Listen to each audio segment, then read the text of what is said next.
सर्वेभ्यो नमः। सत्यार्थ प्रकाश के छठे समोल्लास को हम देख रहे हैं। प्रकरण क्या चल रहा है कि युद्ध स्थिति में राजा की रणनीति क्या होनी चाहिए, राजा को कैसे कार्य करना चाहिए।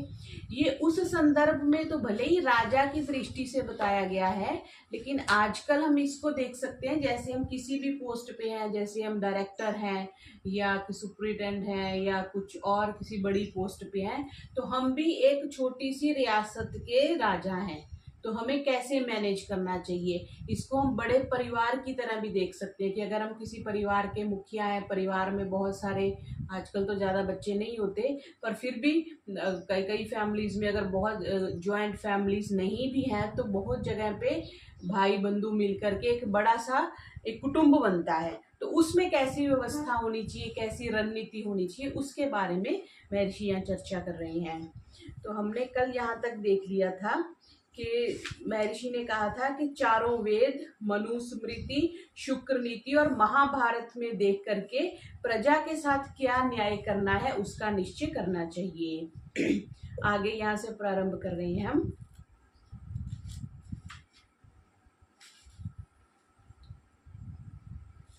तो यहाँ पर महर्षि ने 14 श्लोक दिए हैं मनुस्मृति के और फिर उनकी व्याख्या करी है। पहले सारे श्लोक दिए हैं, फिर उनकी व्याख्या करी है। इसमें कह रहे हैं कि सभा, राजा, राजपुरुष सब लोग सदाचार, शास्त्र व्यवहार हेतुओं से निम्नलिखित 18 बताए हैं।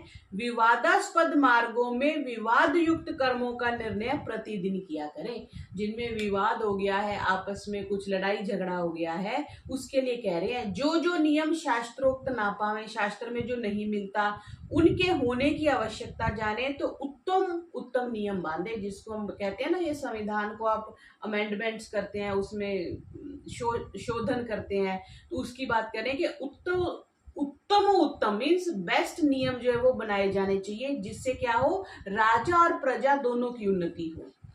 18 मार्ग में पहले कह दिया ऋणादान, किसी से ऋण लेने देने का विवाद हो।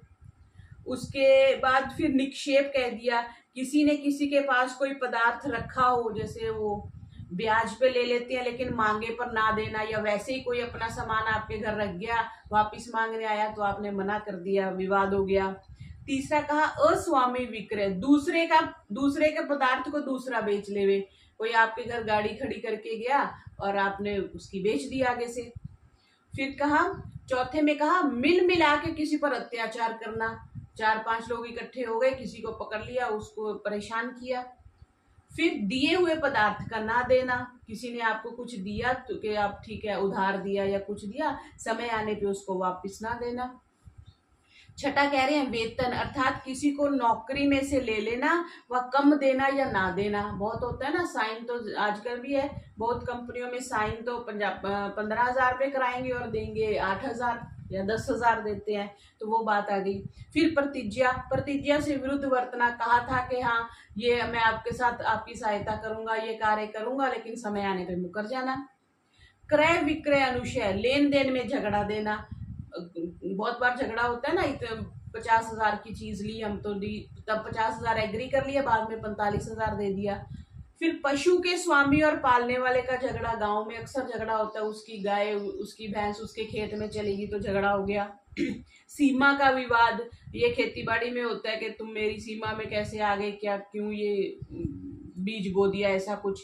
किसी को कठोर दंड दे देना, कठोर वाणी का बोलना, चोरी डाका करना, किसी काम को बलात्कार से करना, किसी की स्त्री व पुरुष का व्यभिचार होना, स्त्री और पुरुष के धर्म में व्यतिक्रम होना, विभाग अर्थात दाय में वाद उठना, उसमें कहते हैं जैसे टैक्स देने में, लेन देन में, द्यूत जिसको आप जुआ खेलते हैं, जड़ पदार्थ अर्थात चेतन को दाव में धर के जुआ खेलना, जैसे द्रौपदी को कर दिया था।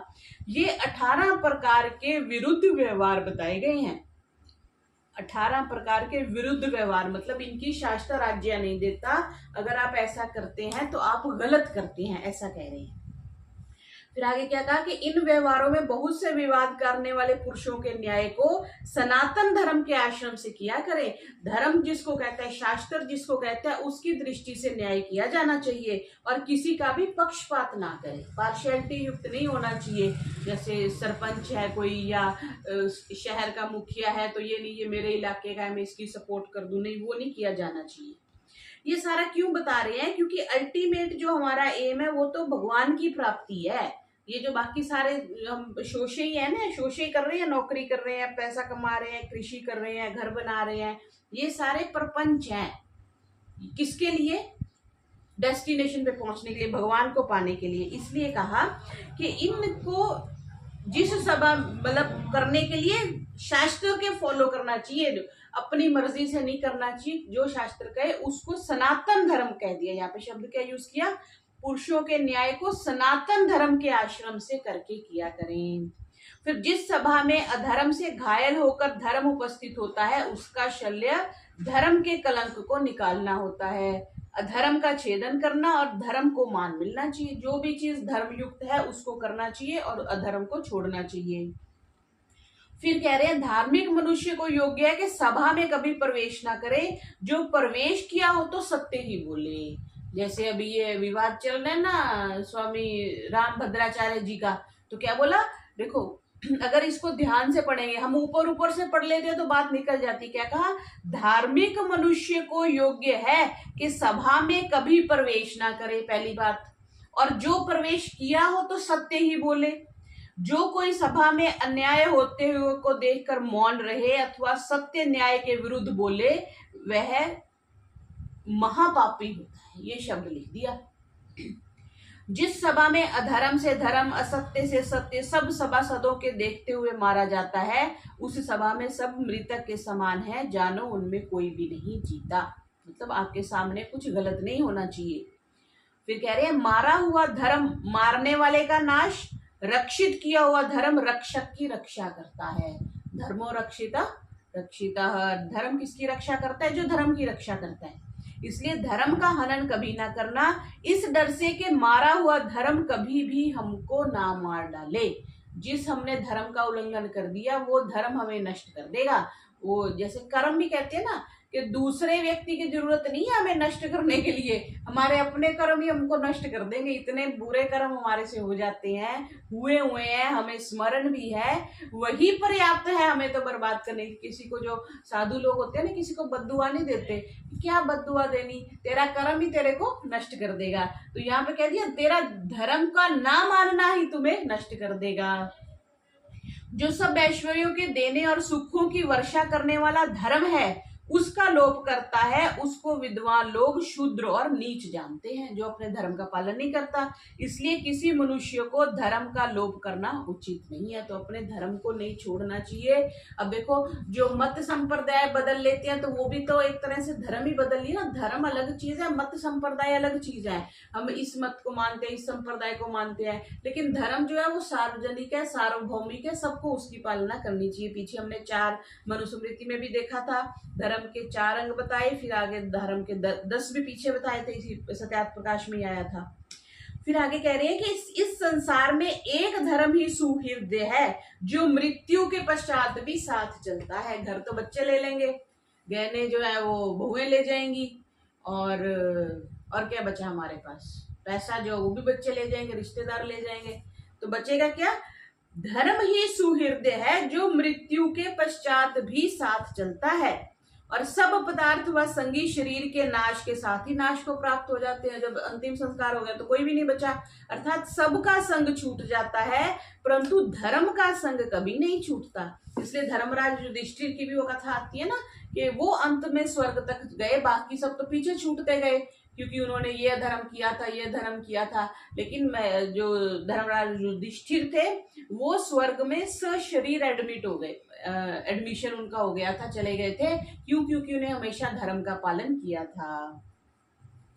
फिर कह रहे हैं जब राज्यसभा में पक्षपात से अन्याय किया जाता है वहां अधर्म के 4 विभाग हो जाते हैं। जब राज्यसभा में पक्षपात से कोई अन्याय आपने कर दिया, मतलब आपने न्याय नहीं किया, किसी के साथ परेशानी खड़ी कर दी, तो अधर्म के 4 विभाग हो गए। कैसे? एक तो अधर्म का कर्ता, दूसरा साक्षी जो उसको देख रहा है, तीसरा सभासद जो उसमें बैठे हुए हैं, और चौथा पाद अधर्मी सभा के सभापति राजा को प्राप्त होता है। अब देखो, जब द्रौपदी के साथ अधर्म हुआ तो किस किस का हो गया? अधर्म का कर्ता जो दुशासन था, दूसरा साक्षी जो सारे बैठे थे, उसके 5 पति, द्रोणाचार्य जी, कृपाचार्य जी, भीष्म पितामह, सब वो बैठे थे। तीसरा सभासद, जितने सभा में कितने लोग बैठे थे, राज दरबार भरा हुआ था, तो वो सब हो गए। फिर चौथा पाद अधर्मी सभा के सभापति राजा को प्राप्त होता है। तो अधर्म के 4 पाद बता दिए, ये इसको हम कंसीडर कर लेंगे। परिवार में भी देख लीजिए, जो तो अधर्म का करता है, जो गलत कर रहा है, जो उसको देख रहा है, और तीसरा जितने भी परिवार के मेंबर है सब हो गए, और चौथा जो राजा है, जो मुखिया है, इसलिए कहते हैं मुखिया बनना कोई बड़ा आसान काम नहीं है। वो किसी भी पद को ले लेना, आजकल तो सभी ले लेते हैं, हाँ मेरे को अध्यक्ष बना दो, मुझे प्रेसिडेंट बना दो, मेरे को ये बना दो, लेकिन उसको अधर्म भी पालन करना पड़ेगा। और कितने अधर्म हो रहे हैं हम आजकल जानते ही हैं। जो लोग, ये जो संस्थाएं बनी हुई हैं, वहां पे धन का लेन देन, रिश्वतखोरी या जो भी हो रहा है, तो अधर्म के लिए जो सभापति है वो रिस्पॉन्सिबल है, कुछ भी अगर गलत हो रहा है तो। फिर आगे क्या कि जिस सभा में निंदा के योग्य की निंदा और स्तुति के योग्य की स्तुति, दंड के योग्य को दंड और मान्य के योग्य को माना जाता है, वहां राजा और सभासद क्या है? पाप से रहित होते हैं। मतलब जहां पर न्यायपूर्वक आप डिसीजन दे रहे हो कुछ भी, वहां पे राजा और जो राजाधिकारी है वो पाप से रहित और पवित्र हो जाते हैं। पाप के कर्ता को ही पाप प्राप्त होता है। ठीक है जी। पहले तो कह दिया कि अधर्म किया तो उसके 4 साक्षी हो गए, सभासद हो गए और राजा हो गए, चारों बांटने वाले होंगे। फिर कह दिया कि जिस सभा में जो तो निंदा करने योग्य उसकी निंदा कर दी, स्तुति को स्तुति कर दिया, दंड को दंड दे दिया, मान्य को मान्य दे दिया, तो वहां राजा और सभासद को कोई पाप नहीं लगता। फिर जो पाप करने वाला है उसको बस पाप लगता है। तो यहां तक ही हुआ। अब साक्षी कैसे करने चाहिए उसकी व्याख्या आगे कर रहे हैं। यहाँ पे उन्होंने 14 मनुस्मृति के श्लोक दिए हैं, उसकी व्याख्या कर रहे हैं कि सब वर्णों में धार्मिक, विद्वान, निष्कपटी, सब प्रकार धर्म को जानने वाले, लोभ रहित सत्यवादियों को न्याय व्यवस्था में साक्षी करे, इसके विपरीत को कभी ना करे। क्या कंडीशन रख दी? जो धार्मिक होना चाहिए, साक्षी में जिसको आप विटनेस कहते हैं, गवाह जिसको बोलते हैं, वो कौन सा होना चाहिए? धार्मिक होना चाहिए, नहीं तो धार्मिक नहीं है तो झूठ बोल देगा। विद्वान होना चाहिए, उसको पता होना चाहिए धर्म क्या है। निष्कपटी होना चाहिए, छल कपट युक्त व्यक्ति नहीं होना चाहिए, और सब प्रकार धर्म को जानने वाला होना चाहिए। लोभ रहित होना चाहिए। बहुत बार होता है ना कि उसका गवाह उसके साथ मिल गया, उसने पैसे ज्यादा दे दिए। हमारे भी पीछे से कोई किसी रिश्तेदारी में बात चल रही थी, तो उसका वकील उसको बोलता है, इतने से पैसों से क्या होगा, हम तेरे को ज्यादा पैसे देते हैं और तुम हमारे पक्ष में आ जाओ। तो ये लोभ रहित होना चाहिए। सत्यवादियों को न्याय व्यवस्था में साक्षी करे, उनको ही गवाह बनाया जाना चाहिए, इनसे विपरीतों को कभी ना करे। फिर कहा स्त्रियों की साक्षी स्त्री होनी चाहिए, द्विजों के द्विज होने चाहिए, शूद्रों के शूद्र होने चाहिए, अंत्यजों के अंत्यज साक्षी होने चाहिए। मतलब साक्षी जो है वो उस प्रकार के होने चाहिए। फिर जितने बलात्कारी, काम, चोरी, व्यभिचार, कठोर वचन, दंड निपातन रूप अपराध हैं, उनमें साक्षी की परीक्षा ना करें, गवाह नहीं चाहिए उसके लिए, और अत्यावश्यक भी ना समझे, क्योंकि ये सब काम गुप्त होते हैं। देखो कितनी बड़ी बात महर्षि ने लिखी हुई, इतनी गंभीरता से हमने कभी पढ़ा ही नहीं। बहुत से कोर्ट और न्यायालयों में केस चलते रहते हैं ना। एक पीछे से कुछ मूवी भी आई थी कि किसी लेडी के साथ दुष्कर्म किया और उसको कोई न्याय ही नहीं मिला। तो ये प्रत्यक्ष कुछ राजस्थान की कोई मूवी थी। तो क्या बता रहे हैं कि अगर किसी ने बलात्कार कर दिया, किसी ने चोरी कर दी, किसी ने व्यभिचार कर दिया, कठोर वचन कर दिया, और दंड निपातन रूपी जो अपराध है, इनमें गवाह नहीं चाहिए। ये बिना गवाहों के ही इसको न्याय कर देना चाहिए। नहीं तो वो कोई बता रहा था हाईकोर्ट में कि तीसरी पीढ़ी परिवार में आ जाती है, लेकिन न्याय नहीं हो पाता।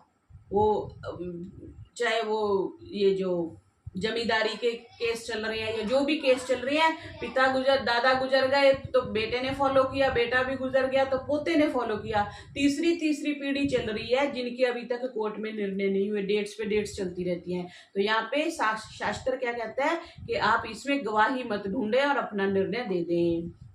फिर कहा कि दोनों ओर के साक्षियों में से बहुपक्ष अनुसार तुल्य साक्षियों में उत्तम गुणी और पुरुष के साक्षी के अनुकूल, अर्थात दोनों के साक्षी कैसे होने चाहिए, उत्तम गुण और गुण तुल्य होना चाहिए। एक नहीं, एक का तो धार्मिक है, एक का छली कपटी है, तो वो धार्मिक वाले को तो दबा देगा झूठ मूठ बोल के। तो द्विज उत्तम अर्थात ऋषि महर्षि और यतियों की साक्षी के अनुसार न्याय करे। जिसका भी न्याय करना है तो तुल्य साक्षियों में उत्तम गुणी, पुरुष की साक्षी के अनुकूल, दोनों के साक्षी उत्तम गुणी होने चाहिए, तुल्य होने चाहिए, मतलब बराबर के होने चाहिए। तो द्विज उत्तम कौन कौन से होते हैं, ऋषि महर्षि और यतियों की साक्षी के अनुसार न्याय करे। जो द्विज उत्तम हमारे ऋषि महर्षि या जिनको विद्वान कहते हैं वो बनते हैं।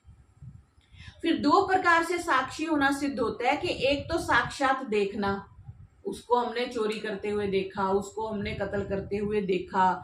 दूसरा सुनने से, उसने बताया कि वो फलाने का लड़का मार के चला गया, सुनने से। जब सभा में पूछे तब जो साक्षी सत्य बोले वे धर्महीन और दंड के योग्य ना होवे। ऐसा बहुत से लोग होते हैं ना कि मैं गवाही दे दूंगा तो बाद में मेरे को ही मार देंगे। कई बार होता है कि गवाह ही मर जाते हैं, गवाह का कत्ल कर दिया जाता है। तो वो कह रहे हैं कि जो साक्षी सत्य बोले वे धर्महीन और दंड के योग्य ना होवे, और जो साक्षी मिथ्या बोले, जो झूठ बोल दें गवाह, वे यथा योग्य दंडनीय हो, उनको दंड दिया जाना चाहिए। 5वें में ये कहा। फिर 6ठे में कह रहे हैं जो राजसभा व किसी उत्तम पुरुषों की सभा में साक्षी देखने और सुनने से विरुद्ध बोले, देखने और सुनने से जो विरुद्ध बोले, तो वह जीवा के छेदन से दुख रूपी नरक को वर्तमान समय में प्राप्त हुए। कुछ गलत जो बोलता है, मीन्स गवाह जो गलत बोलता है तो उसकी जीवा में छेद कर देना चाहिए कि मरे पश्चात सुख से हीन हो जाए, ये भी बोल दिया। अब एक बार कोई ये बता रहे थे विद्वान कि इस शरीर के दुख भोगना कोई ज्यादा कठिन नहीं है।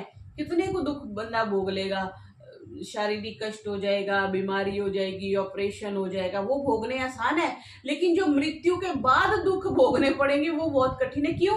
क्योंकि तब तो हमारे पास पता ही नहीं शरीर कौन सा होगा, परिस्थितियां कैसी होंगी। तो इसलिए इस शरीर में रहते जितने भोग लिए जाएं वो अच्छी बात है। तो यहाँ पे क्या शब्द यूज कर रहे हैं कि जीभा के छेदन से उसको दुख रूप मिले, जो गलत गवाह बोल रहा है, झूठ बोल रहा है, और मरे पश्चात सुख से हीन हो जाए। देखो फिर कहा 7वें में साक्षी के उस वचन को मानना कि जो स्वभाव से ही व्यवहार संबंधी बोले और सिखाए हुए इससे भिन्न जो वचन बोले उसको न्यायाधीश व्यर्थ समझे।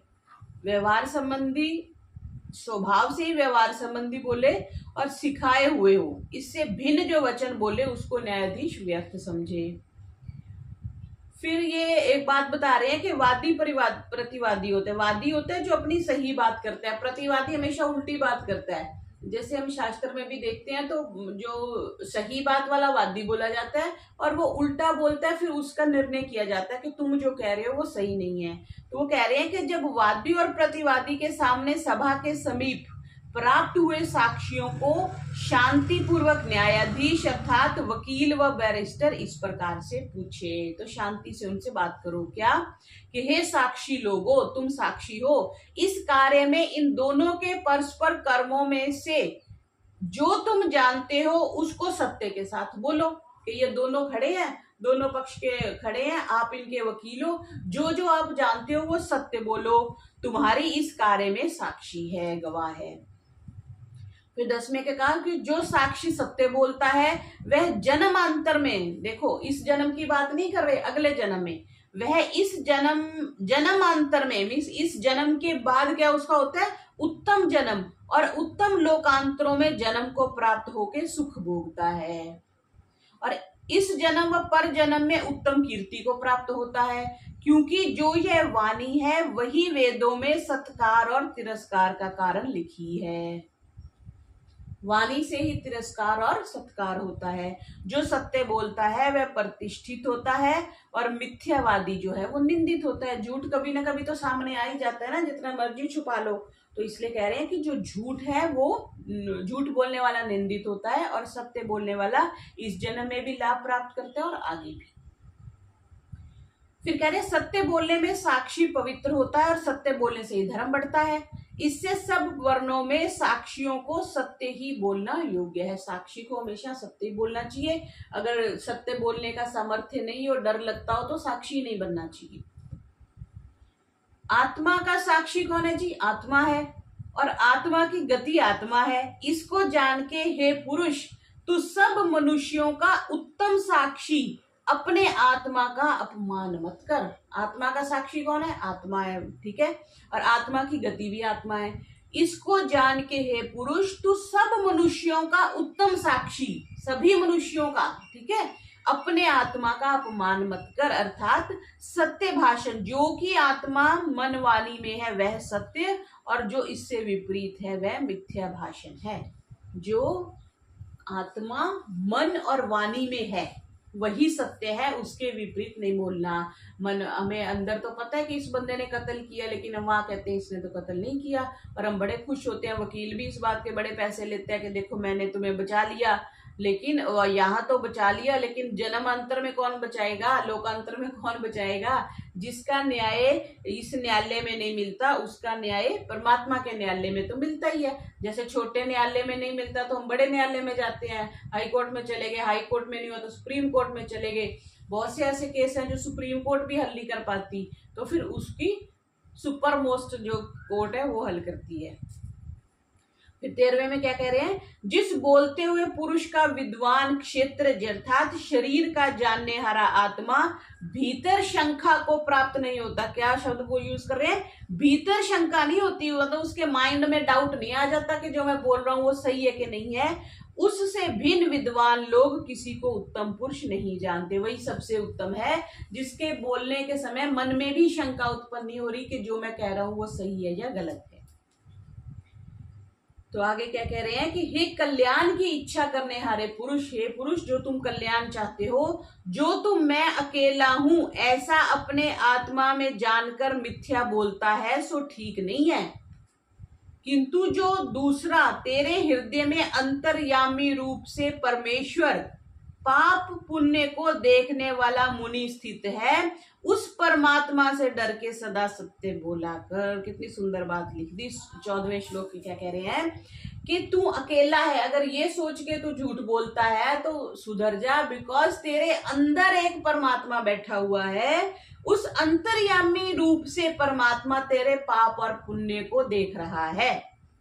उस परमात्मा से डर के सदा सत्य बोल। इसलिए सत्यार्थ प्रकाश का नाम ही सत्यार्थ प्रकाश है। हम जब से पढ़ रहे हैं, प्रथम समोल्लास से लेके आज का हम छठे समोल्लास को पढ़ रहे हैं, तो अब ऑलमोस्ट प्रतिदिन जो हम पढ़ रहे हैं तो सत्य की जो वैल्यू है महर्षि बार बार बता रहे हैं कि अंदर बैठे हुए परमात्मा से डर के चलना चाहिए, ये बोला। फिर आगे ये और देख लेते हैं आगे। फिर मनुस्मृति के 8 श्लोक दिए हैं। इसमें क्या कह रहे हैं? लोभ मोह भय मित्रता काम क्रोध अज्ञान और बालकपन से साक्षी देवे वह सब मिथ्या समझी जाए। लोभ से जो पैसे लेके गवाह बदल जाते हैं, मोह से ये तो मेरा बच्चा है, ये भय से डर से, मित्रता से, काम क्रोध से, या अज्ञान से पता ही नहीं है बस हमें बोल दिया, बालकपन से, या बच्चे को तो वैसे भी गवाही नहीं मानी जाती, ये सब मिथ्या समझी जाए। इनमें से किसी स्थान में साक्षी झूठ बोले उसको वक्ष्यमान अनेक विधि से दंड दे। जो पता चल जाए कि ये झूठ बोला तो उसको दंड दिया जाना चाहिए। जो लोभ से झूठी साक्षी दे तो दंड का विधान है, मतलब कुछ अमाउंट बताइए उन्होंने कि जो लोभ से झूठी साक्षी दे रहा है उससे 15 रुपए 10 आने दंड लेवे। जो मोह से झूठी साक्षी दे उससे 3 रुपए 2 आने दंड ले। जो भय से मिथ्या साक्षी दे उससे 6.25 रुपए दंड लेवे। जो पुरुष मित्रता से झूठा साक्षी दे उससे 12.5 रुपए दंड लेवे। ये मनुस्मृति में आया हुआ है उस समय के हिसाब से। और जो पुरुष कामना से मिथ्या साक्षी देवे उससे 25 रुपए दंड लेवे। जो पुरुष से क्रोध से झूठी साक्षी देवे उससे 46 रुपए 14 आने दंड लेवे। और जो पुरुष अज्ञानता से झूठी साक्षी दे, उसको पता ही नहीं था पुरुष ने साक्षी दे दिया, उससे 3 रुपए दंड लेवे। जो बालकपन से मिथ्या साक्षी दे उससे 1 रुपया दंड लेवे। मतलब झूठी साक्षी हो तो उसकी अमाउंट से भी उससे दंड लिया जाना चाहिए कि तुमने झूठी साक्षी क्यों दिया। तो ये तो जज ही डिसाइड करेगा ना, न्यायाधीश डिसाइड करेगा कि इसने झूठा दिया है तो उसको फिर दंड दिया जाना चाहिए। फिर दंड के उपस्थेंद्रिय उदर, जीभा, हाथ, पग, आंख, नाक, कान, धन और देह, ये 10 स्थान है जिन पर दंड दिया जाता है। अगर वैसे दंड देना है तो ये स्थान बता दिए, वहां पर दंड दिया जाना चाहिए। परंतु जो जो दंड लिखा है और लिखेंगे, जैसे लोभी के साक्षी देने में 15 रुपए 10 आने का दंड लिखा है, परंतु जो अत्यंत निर्धन हो तो उससे कम, और जो धनाढ्य हो तो उससे दूना, तिगुना, चौगुना तक भी दंड ले लेना चाहिए।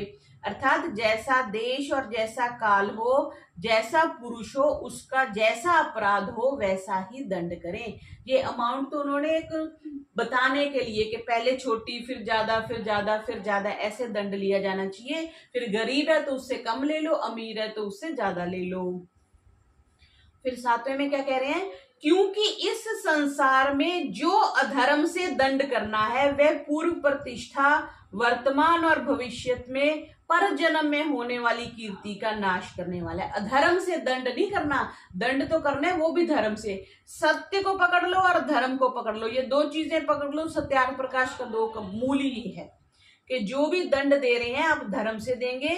क्यों? क्योंकि अगर आप अधर्म से किसी को दंड दे रहे हैं तो पर जन्म में भी दुखदायक होता है, इसलिए अधर्म युक्त दंड जो है वो किसी पर ना करें।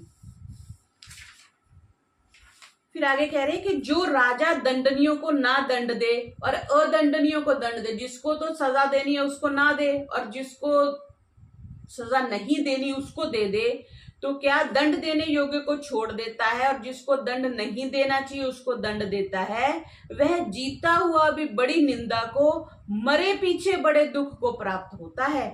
इसलिए जो अपराध करे उसको सदा दंड देवे और अपराधी को दंड और अनअपराधी को दंड कभी ना देवे। तो जो तो अपराधी है उसको दंड अवश्य मिलना चाहिए और जो अपराधी नहीं है उसको दंड नहीं मिलना चाहिए। तो एक अंतिम श्लोक में क्या कह रहे हैं, प्रथम वाणी का दंड अर्थात उसकी निंदा, दूसरा धिक दंड अर्थात उसको धिक्कार देना, तूने ऐसा बुरा काम क्यों किया, तीसरा उससे धन लेना, और वध दंड उसको कोड़ा या बेंत से मारना व सिर काट देना, ऐसे दंड बताएंगे। तो ये साक्षी कौन कौन से होने चाहिए और जो साक्षी झूठ बोले उसका क्या क्या दंड होना चाहिए, आज की कक्षा में हमने ये पूरा संकल्प प्रकरण देखा, जिसमें मनुस्मृति को आधार बना के महर्षि ने ये बताया कि दंड का क्या क्या विधान होना चाहिए और साक्षी के क्या क्या नियम होने चाहिए। तो आज का पाठ हम इतना ही रखते हैं। ओम शांति शांति शांति। सर्वेभ्यो नमः।